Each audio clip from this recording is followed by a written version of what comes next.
अस्सलाम वालेकुम। Electrical master TV में वेलकम।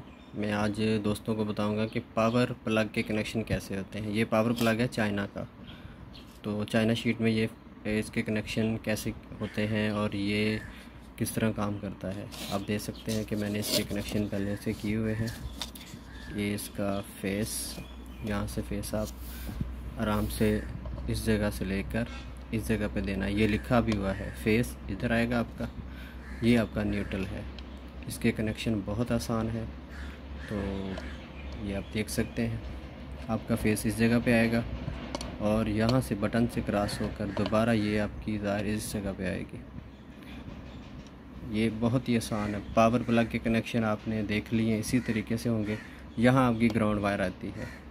फैक्ट्री एरिया में ग्राउंड वायर होती है, घरों में तो इस्तेमाल नहीं होती।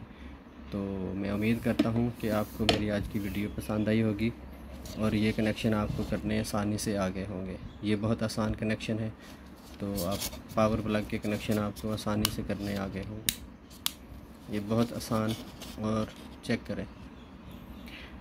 पावर प्लग आप बहुत सारी चीज़ों के लिए इस्तेमाल कर सकते हैं। एसी, फ्रिज, रूटर, ऐसी बहुत सारी जो हैवी चीज़ें उनके लिए पावर प्लग का इस्तेमाल किया जाता है। तो इसके कनेक्शन बहुत आसान है।